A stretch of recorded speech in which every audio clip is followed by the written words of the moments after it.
Hey,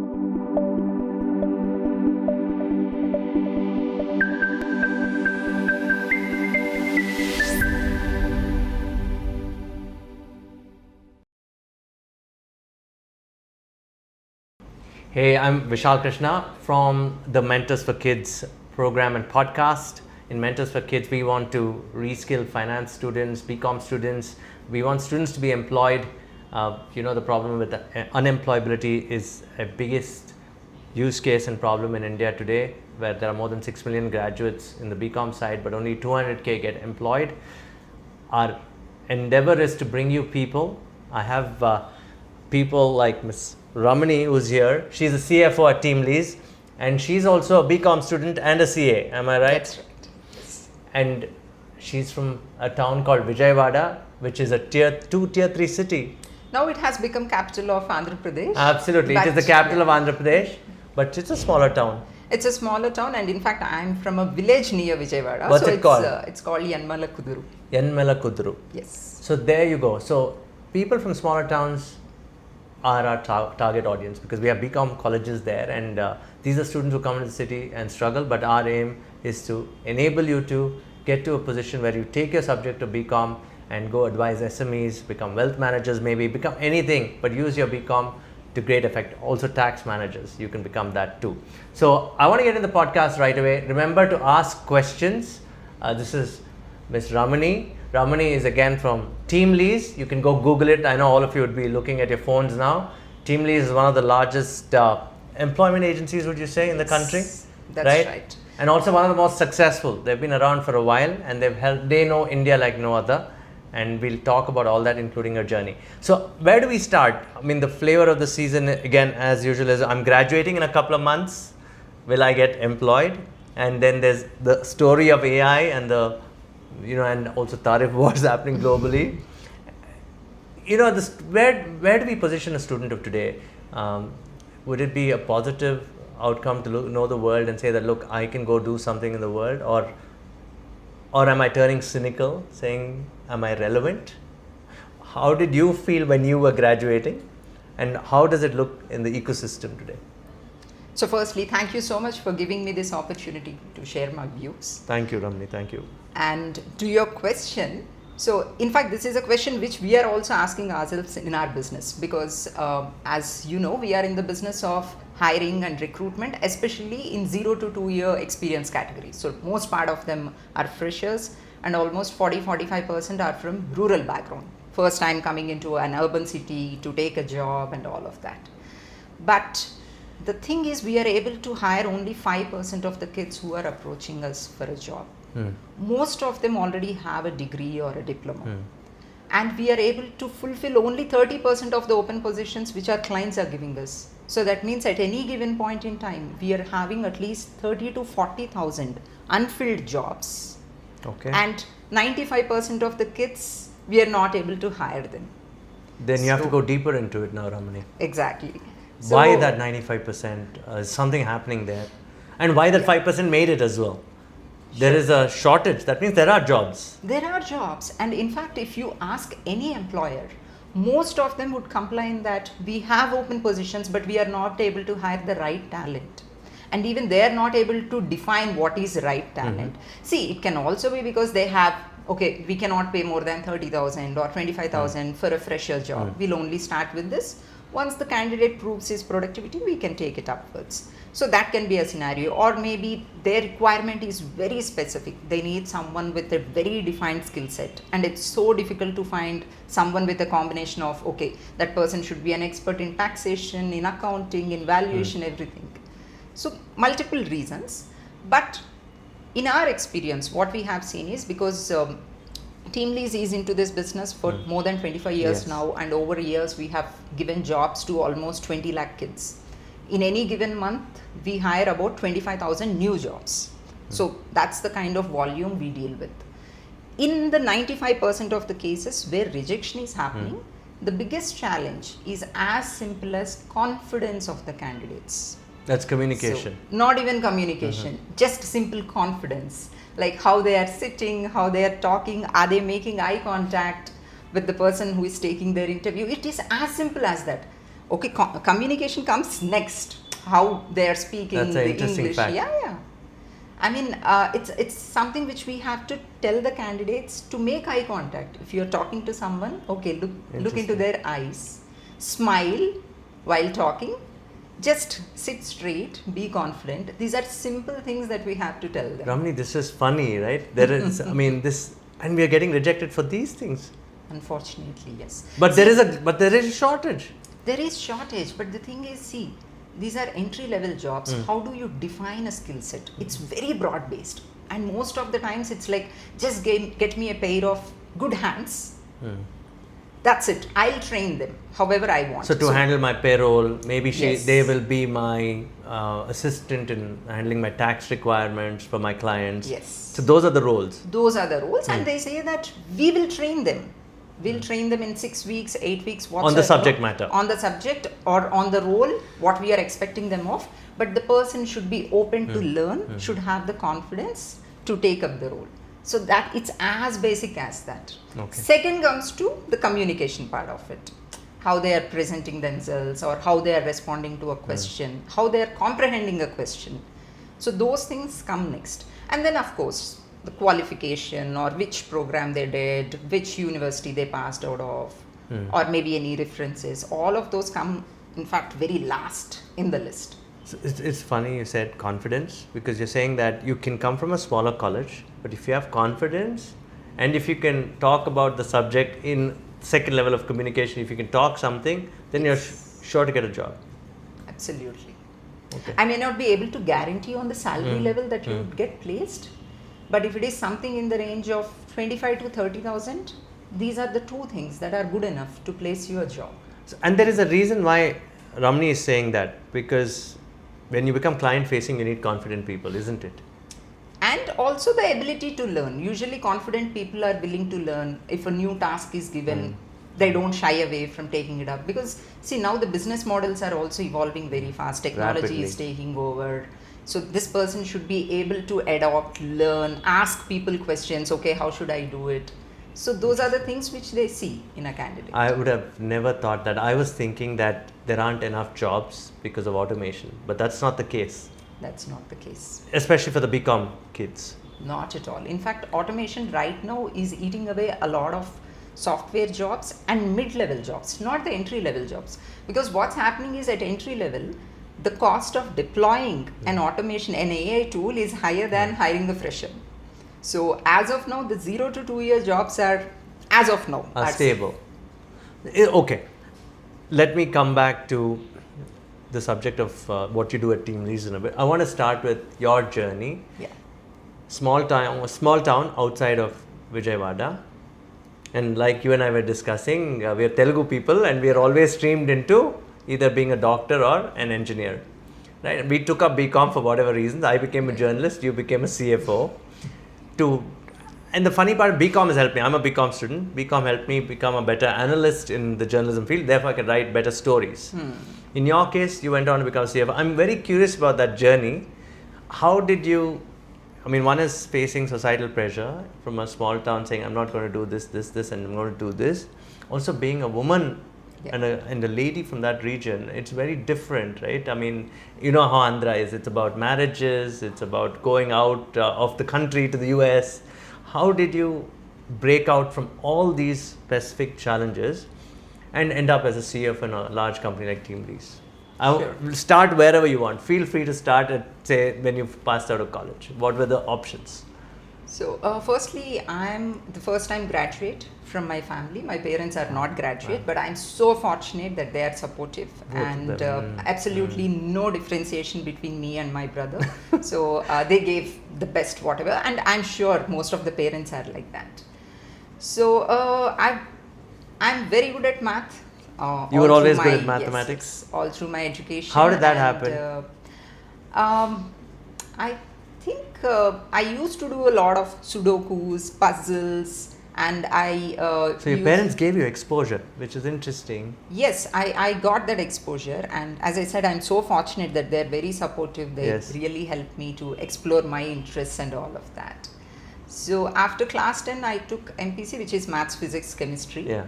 I excelled very well. In fact, I scored 95% and I cleared IIT entrance, but I felt that I'm not really enjoying physics and chemistry. While I'm really enjoying You cleared for the IIT? Wow. Yes.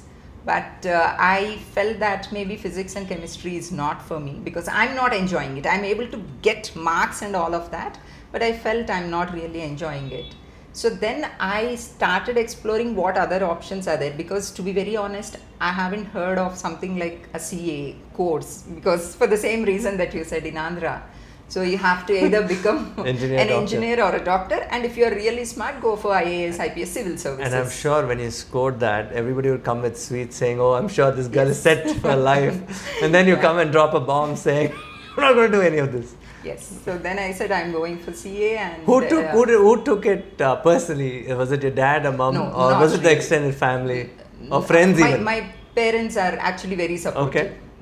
Because they believed in me. Okay. And you went to a local college, of course. Actually, for CA, I didn't go to any college. Okay. So it's kind of self-educated. Yes. So straight away from class 12, I enrolled for CA. The CA, that entry-level CA, which gives you the option to bypass BCom and directly take up. You don't have 11th and 12th commerce background. Like in Karnataka, we have PUC, pre-university, and we have commerce stream. You didn't have that. I didn't have. So you straight away jumped to CA. Who led you there? That's interesting. No, but actually that really helped me because coming from science background, more logical, that comprehension, all of that has actually helped me. So I don't complain much about. Correct. Who told you about CA though? So there was some coaching center called Supervise in Vijayawada. So they were conducting a math aptitude test. Yeah, aptitude test, and they were announcing some nice prize money and all of that. So since I'm interested in math, I participated in that. I got the first prize. So they said if I join the coaching or whatsoever, so they'll give it full free till the time I fully clear my CA. So is it just chance happening? There was a competition. I said I have nothing to do in the summer. Might as well just go do this. As simple as that. So that's how I landed, and I really liked the concepts of all the commerce, accounting, taxation, audit and assurance, all of that. So I cleared all my levels of CA in first attempt. I secured All India 18th How old rank. were you, if I may ask very clear? Because I know Pawan, our man who runs Mentor for Kids, cleared it at the age of 20. Yes. Did you clear it then too? Yes. You people are super smart. Let me tell you, if you're clearing CA at 20, lot of respect. But that must have changed your life completely there in that region. It has changed, but since there were not much of opportunities for CAs in that region. Okay, can I ask why? So there, again, if you look at Vijayawada, most of the businesses there are agri and agri-related businesses. Correct. They may have a very small team of a finance team. Okay. And usually men. Correct. So, because again, it can be as simple as they have to create a separate washroom for a girl and make sure the safety, how she is commuting, in case if work gets late, how to drop her back. It can be as simple as that. Back then, where did you get the job? You cleared it, great. Which firm did you intern in as well? Yeah, for internship there are good options actually. So I interned from a mid-sized CA firm called Suresh and Babu, and they were internal auditors of State Bank of India and few other decent clients they have. In fact, TTD, Tirumala Tirupati Devasthanam, so they were auditors of that. So I got good exposure during my internship. And along with CA, I also did CMA, Cost and Management Accounting, because at the time I was very much interested in manufacturing setup. Yeah, because there are a lot of manufacturing companies that side, Yes, around that side. So I did that. But after clearing or while having this journey, I got fascinated by Big Fours. Heard so much about Big Four, saying that, okay, it's the dream destination for a chartered accountant. So that bug kind of fit me, and after clearing my CA, I moved to Bangalore. So landed my first job with. How did you manage, say, Telugu, English? How did you manage those two things? Okay, that's kind of isn't that the thing, right? Yeah, it's also hard, right? If you're from a smaller town. Yeah, very hard. So to be very honest, my first interview is with E&Y. Big company. In UB City. Yes. The moment I got down from the auto, I saw the building UB City. I was like freaked out. There is no way I'm going to To go walk in. in and clear this interview. I lost all of my confidence just looking at the place, how all the people are talking and all of that. But I still managed to take myself in, sat in front of the interviewer, and I literally froze. What is the first So- question? Do you remember? Oh, Yeah. because you froze, you wouldn't remember, of course. No, first question he asked about, tell me about About yourself. yourself. And I hardly managed to make one or two sentences. And I kind of literally froze, as I said. Next question he asked about fixed asset register, the Okay, frequency of okay. audits and all of those. I was not able to explain how the depreciation is calculated and all of that. But I'm so glad that he said, I understand that you are nervous, but I saw your marks and all of that. It's okay. Take one more day and Come back come tomorrow. next week or tomorrow. So you sank it So- all in. Yes, but to be very honest, again I didn't go back to ENY. I felt so bad. I felt embarrassed. And, Oh, you didn't go back for that reason. But the next day I have PwC interview. So I thought of, okay, first let me attempt PwC. Next week I go to EY. So then next day I went to PwC. One fear which I have in me is if I don't land this job, my parents may get me married off. So Oh. I have to get it at any Yeah. cost. Yeah. So somehow I pulled You know, up all my confidence. I hope you listen, but she's being very honest and candid about that because that's the truth too. Yeah. That would have happened.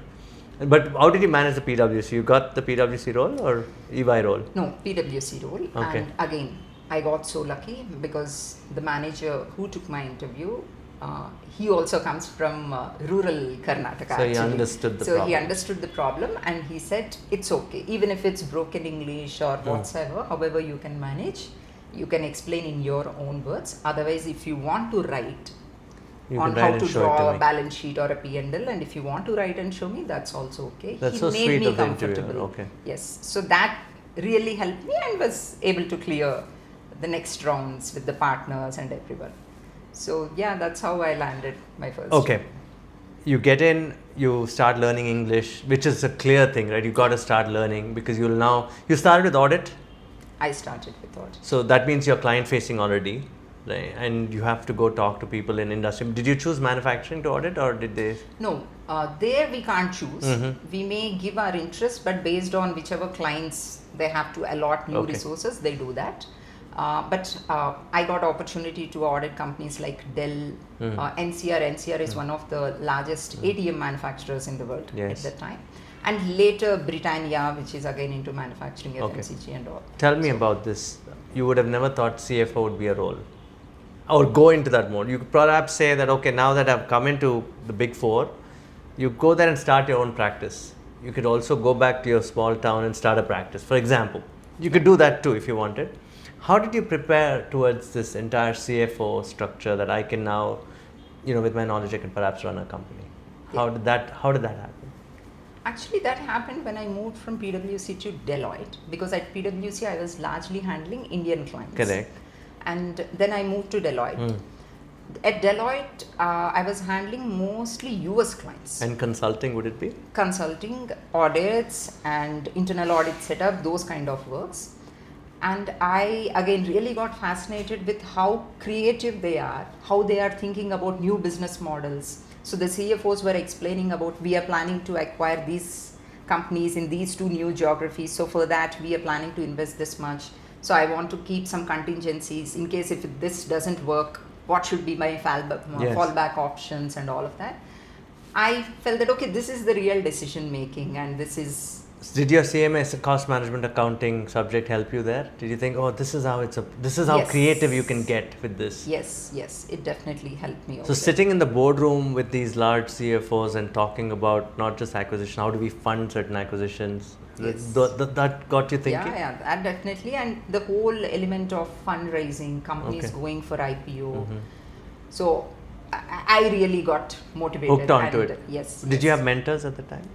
Not really. Not really. Not You really. just learnt by yourself. Yes. Oh, tell me one shifting moment that was it, don't name the client, you can name the industry. Which client really said, okay, and in that particular industry got you to that CFO mode, saying, I'm going to go after that? It's actually, I can tell the name Please, also. you can. Okay, go on. I can tell the Okay. name because it's actually not a good name. for you to make the decision. Usually people give a name which has very great governance and inspired Yes. you. But this is Satyam Computers. Good, why not? The year I joined is when in PwC, the next year the Satyam scam Happen. kind of You know, popped up. this is great way to tell the students that if you want to know about accounting practices and how compliance governs, another thing I want to ask you about later. You should look at Satyam Computers. This is about 17, we're all dating ourselves. It was 17 years ago, correct? Yes, and exactly. it was, there are some use cases in the courts. You could look at the Supreme Court judgments there. There's also High Court cases on that, right? And Satyam is something that made you, you met those folks at the time? Yes. So I met them after the scam So you were revealed, not part of the audit. Correct. So I joined PwC in 2008. Yes. That's when It the happened. end of that year. In around it came November, out. December, it Yes, happened. It happened, and next year the entire forensic audit started. And I also got an opportunity to be part of the forensic audit, which was conducted on Satyam. And that's kind of a revealing experience for me. Okay, internally, this is what a corporate finance can do or shouldn't do. Okay. How important governance is, and most importantly, CFO should be in a fiduciary position to be accountable to the shareholders of the company, right? Yes. And Very difficult. And very difficult, because reporting wise, CFO reports to the board, CEO. And it was a listed company. It's a listed company. So your fiduciary responsibility is towards the shareholders. Yes. By the way, the key word there is fiduciary, and the other key word is matus. Right? That was the thing. That's the thing. Matus. Okay, here's the funniest thing. We would have crossed paths because a bunch of press conferences, I was there, and you know, previous to before the scam happened, there was only one person of all the analysts sitting there who said, why is a tech company investing in a real estate? Only one person would have actually asked that question. Nobody else did, because it was also nicely Wonderful on presented. paper, yes. Wonderful on paper, exactly. So that made you, that's interesting. Yeah. It's a small world, and okay, that got you to say that, okay, let me go on further. What was your first, Teamlease is your first CFO role, or? Yes. Okay. No, I joined Teamlease as a finance controller. Okay. Reporting to CFO. Okay. And that's my first move to corporate finance from consulting. How different is it from being in the Big Four? Totally different, because Big Four, while the working hours are very stressful, straight 15-16 hours, the career path is very clear. Okay. So you start as a assistant manager, go to a manager level. Within audit and assurance, these are the levels you can go. Otherwise, if you want to switch to taxation, these are the departments and levels.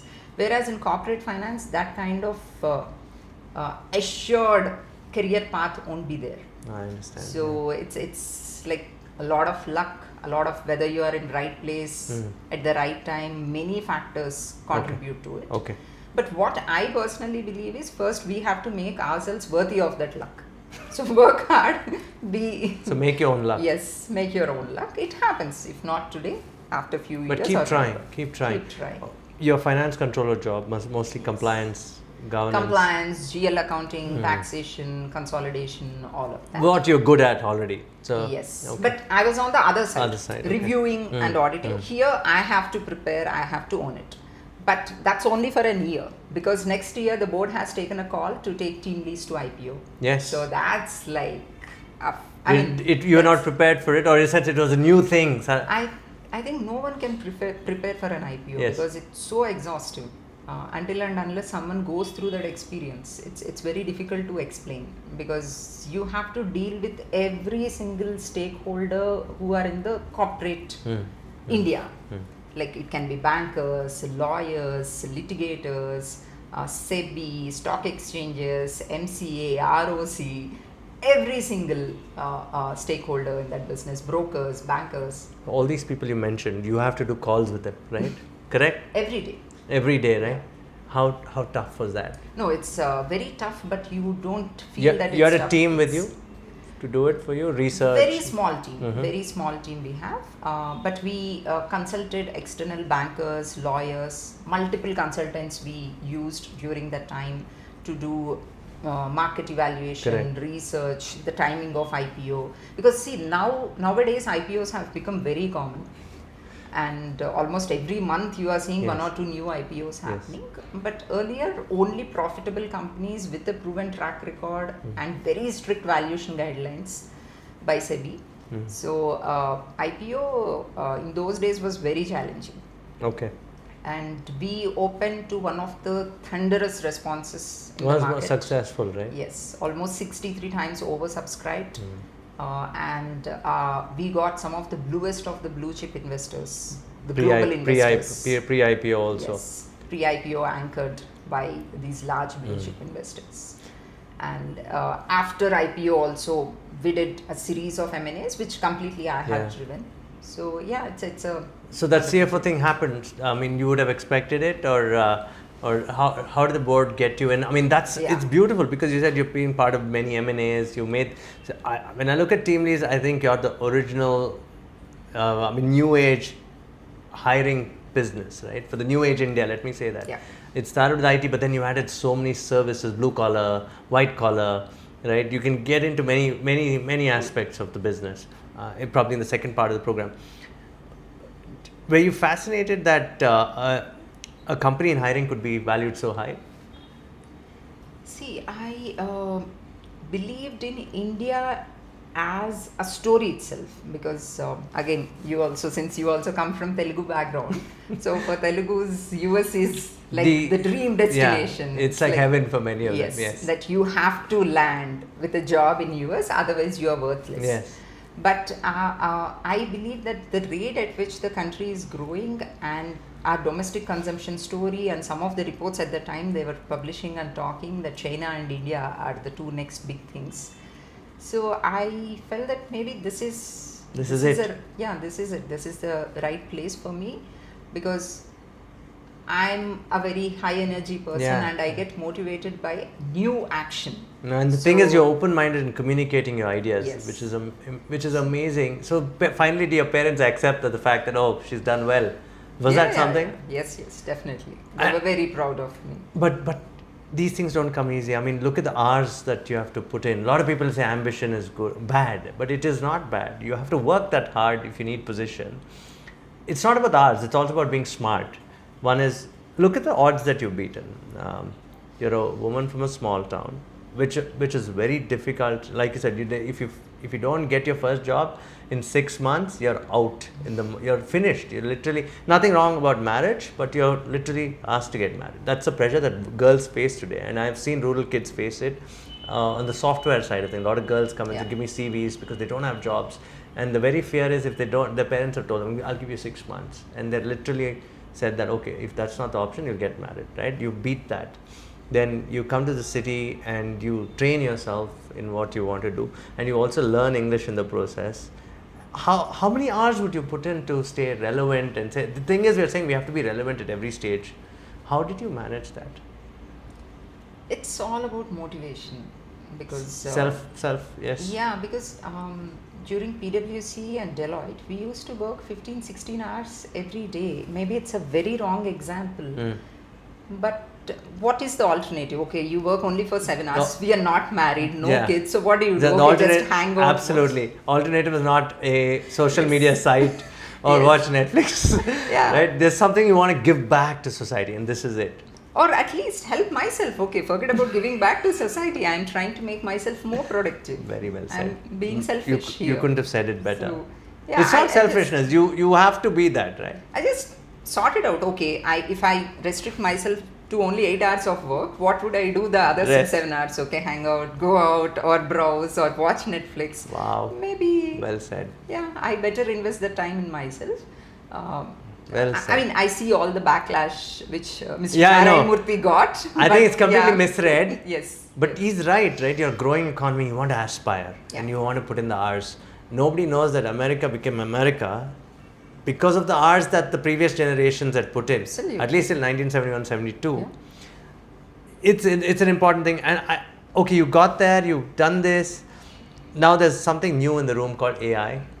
Right, a lot of the children ask, this AI thing has come. How do I be relevant? As a CFO, what would your advice be quickly there before we take a break? Okay, I think you also have seen all these stories over years, right? So when banks got all this computerization. There were huge dharnas and all of these there was people, dharnas, employees yes. resisted, saying, okay, all this computerization will take away jobs. Yes. But now see the number of lakhs of jobs BFSI as a sector is creating. Same thing when blockchain happened, they said, okay, this will take away some jobs. So even AI will take away certain repetitive low-skilled jobs. It will definitely impact some jobs, but it will create lot more newer jobs, and it will help people to be more productive. And I believe this is extremely useful for a country like India, where we are facing the challenge of skill gap, to make our people more productive. On the upstream side, to make them skilled before they come into industry. Either before they come or after coming, to quickly make the people productive to the jobs. Like using AI tools, you may not need extremely smart people to do all the thousands of jobs in the company. You take average kids, give them tools, train them on how to use AI, enable it in their day-to-day activities. Then the same employees can be productive 2x, 3x. So would it be easy to say that I prompt saying a case study for GST or a case study on a TDS, X company versus the government, or X company versus X company, for example, you can prompt the AI, it gives you a base research, then you go do more research. Is that something that will help them? Yes, definitely. And using that as a base content, so this candidate or the employee, they have to build their own analysis. Their own analysis, and this is, it's not like the AI will make decisions for you. I'm glad you said that. Then you'll be replaced. Yes. Right, great. Let's continue with Teamlease, because our previous question was about recruitment and all that. What is your opinion on how India is changing in terms of the aspiration? India is such a vast country. There's rural, there is semi-rural, there's semi-urban. How are things changing dynamically? What are the young people looking forward to? As a journalist, I always look at how technology is shaping people's lives. But I see a lot of them using Instagram a lot, and a lot of people want to become content creators. But they don't make any money from it. It's just a hobby, right? It remains a hobby for the rest of your life, and you really don't know. What are some of the societal level changes that are happening with youth that you see today? What are the aspirations like from a Teamlease perspective? See, firstly, India as a country, both my personal view as well as Teamlease view is that right now this is the best country for a youngster who is planning to grow in their career. Great news for them. One of the fastest growing countries in the world, across the world. This is one of the fastest growing, and one of the fastest formal employment generator as well. It's not earlier. Jobs means it can be any job that would pay you 10,000 rupees, 15,000 rupees. But now these days, all the job seekers, kids are looking for all employment, social security benefits. They want insurance covered, so they want all the other benefits that would come with the formal employment. This is interesting. So people know that there is insurance needed. See, very interesting. I didn't know that at all. This is something which maybe someone who is for the first time entering a formal job market may not be aware. But within 2-3 months, they're able to see if they want to go for a personal loan. They'll ask, okay, where is your formal pay slip? So where is your PF remittance? Where is your ESIC registration, insurance, this thing? So then they realize, okay, then I need a formal job. So getting just some 20,000-25,000 may not be enough. That is so interesting. So that's the trend today. People know that. That's the trend today. Okay, what are your thoughts on if in rural regions, I know mobile phones are penetrated everywhere. Learning is become easier. How would you choose what to learn? Like many people ask, what's corporate governance? These tidbits are available everywhere. Yeah. How do you formalize all that and deploy it into real learning? How do you formalize that learning connected from the internet? Or would you say internet gives you only the foundation, you have to still go and sit somewhere and do your research? I would absolutely agree with that last phrase, because the basic learning, whether it's classroom learning or self-trained, the internet-based learning can only help you up to some extent to have some buzzwords, to have some jargon and all. But until and unless you put it to use or get some kind of internship, even if it's for 3 months, 4 months, take it. That's good. Okay. So maybe what I can recommend is, you all have summer breaks, right? Yes. So pick up 1 month, 2 month summer internships. Go to your nearby CA firm or any other mid-sized company drop your CV, or if you know someone over there, tell them that you are available for 2 months. Can you help them in making a presentation or preparing ITRs or preparing something else which they may need only for 1 or 2 months during the year? So even just that 1 month of on-the-job exposure makes a lot of difference, more than how much time you spend on learning pure content. Ma'am, how important are case studies, Ramani? Case studies of courts. Where do you get access to this information? Now see, information wise, there is no challenge with access. In fact, we all are living in an era of over information. So it is available. You need to you need to find it. Yes. So there is no challenge of getting access to any information. Everything is available. In fact, I can refer to Teamlease RegTech. So we have a subsidiary called RegTech. Okay. RegTech. RegTech. Okay. So wherein all 60,000 compliances along with all underlying case laws and everything are available. It's called RegTech, REG? Yes. It's REGTECH. Yes. Go to Teamlease website and you'll find it.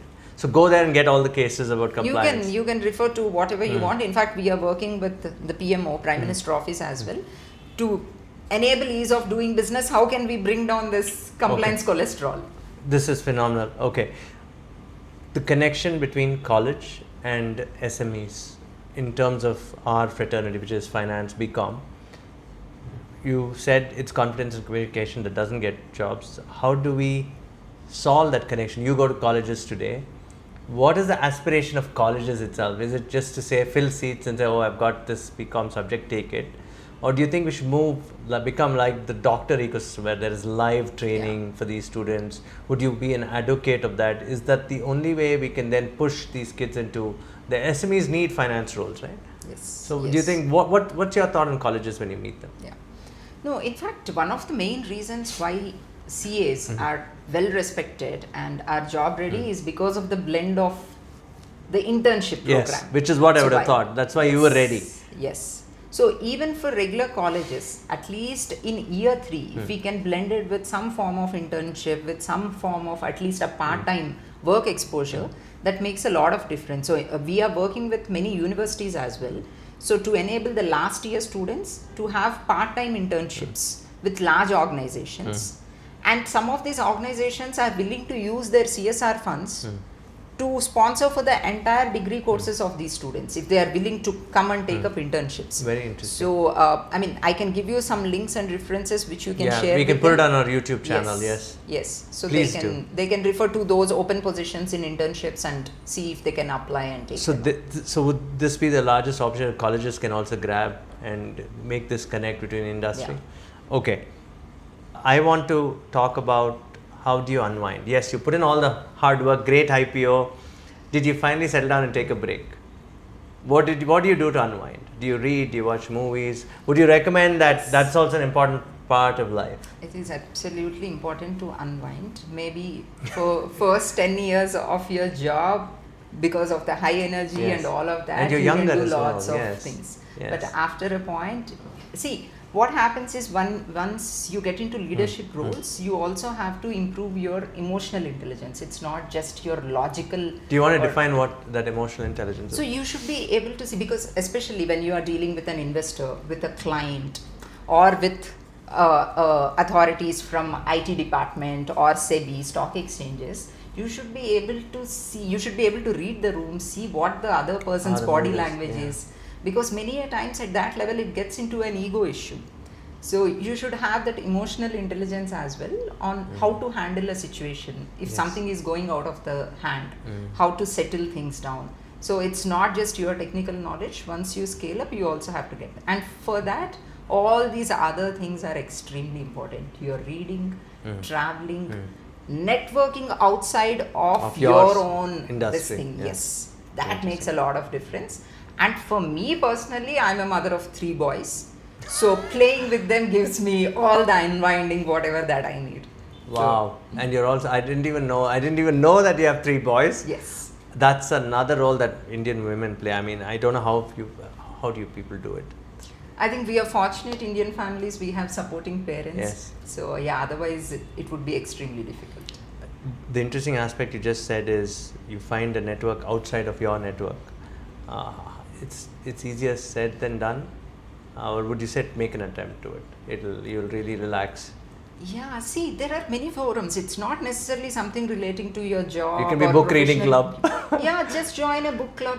You may just join a music club, Yes. or you can join an NGO, because there are many NGOs. Once in a month, they go and do some charity work. Yes. They write exams Wow. for blind Wow. school kids. So they all give you good networks. So not necessarily like you have to learn something. So it's absolutely fine. Your LinkedIn is Ramani Dathi. Ramani Dathi. Ramani Dathi. You can follow her on LinkedIn. It's again Ramani Dathi. Our journey has been extraordinary. So what next for you? I mean, I know you want to give back to students. At some point of time, I hope we can have you do a closed room session with students. Maybe it could be confidence, communication. It could be case studies as well. Yeah. You also believe that you want to give back to this ecosystem. Why? Because I come From the smaller town. that smaller town, and I have gone through the difficulty of transforming myself, and if not for that manager who took my interview Yes. that day and supported me, You'd I had a would very have different life. Yes, I would have had a very different life, and every single day, whenever that experience flashes on my mind, I keep thanking him. So maybe the same way, if I can help even one student to transform their life, that's enough for me. That's So it's- wonderfully said. I want you to leave this podcast with suggestions on books that you've read that inspired you. It could be even Telugu books. It could be any regional language, pardon me, or any movies that you've liked, or also art, like you said, or art or music that inspired you.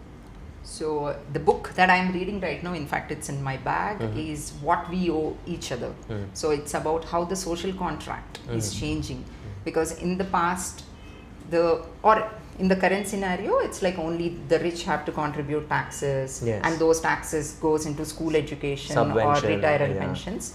So in the next 20 years, how is this social contract going to change? So that's a very interesting book. I'm reading that now. And one of my all-time favorite books is Man's Search for Meaning by Viktor Man's Frankl. Search. Okay, is that good? Oh, it's wonderful. It will kind of shaken you up completely. It's a philosophy It's book. a on philosophy book, and Viktor Frankl, he's a doctor, and he was put into Nazi camp, Holocaust camp, Yes. and he wrote that book when he was in the camp. Wow. So it's amazing book, and movies from Telugu. My all-time favorite movie is Shankarabharanam. Yeah. Sagar The music is Sangamam. great. Yeah, I mean, it's Ilai Raja in one of the Yes, movies. yes, I know in yes. Sagar Sangamam, the music director is Ilai Raja. Yes. It's everybody's all-time favorite. If you're a Telugu family, you have to go through that. Yeah, we have to go through that. But Shankarabharanam, I don't know who the music director is, though. Shankarabharanam is K.V. Mahadevan. There you go. Yes. And equally good. The movie itself is very good. Very good movie. And They don't make movies like that anymore. It's artistic and there are social messages here. Yeah. That movie has very good social Yeah. message. And I'm a movie buff. I watch That's how you almost know. all major movies, series on Netflix, Prime, everything. So, yes. I'm going to definitely read T.M. Scanlon's What We Owe to Each Other. I can just give a looked list at- of books, Yeah, of that'd my be nice. favorite books, so you can also go through that. if And you're Viktor interested. Frankl. Viktor Frankl. Viktor, Viktor Frankl. We'll again put that in. Man's Search for Meaning. It's another book that I've not read, and I'm glad that it's the social contract you said is changing. Yes. From the previous book, What We Owe Each Other. And she's absolutely right. The current old industrial system was to tax the rich and take care of the poor. But that social contract between state and the people and the corporation is changing. Yeah. And thank you for suggesting that. And I look forward to all your book list. And again, like she mentioned, it's not all about 16, 17 hours of work. It's also about unwinding. Very important. So that's very important. Enjoy life. Don't spend too much time on Instagram. Come follow us at the LMS on Mentors for Kids. Ma'am, we'd like to have you more often. This has been an absolute pleasure. Thank you so much. My pleasure indeed. Thank you so much. And thanks to all the girls who asked questions. Please tell your friends to be part of this. We want to help girls come out from rural regions and come out on top, perhaps become entrepreneurs. Do do follow the knowledge that you've learned to convince your parents that you can go set up companies maybe. Is it good for girls to start their businesses early there? Can do now? Yes. Unlike our generation, they didn't have that business. The startup tag is very good now. Very, very good. In fact, there is a higher preference for women because there are certain funds, investment funds, wherein they have to meet a percentage of their fund investments with women, yes. With women Yes. or with underprivileged Yes. groups. So they Very have the well criteria said. like that. So, ma'am's a bundle of knowledge. We'll have Ramani back again. So, thank you for your time. Thank you once again, Ramani. My pleasure. Thank you so much. Thank All you. the very best.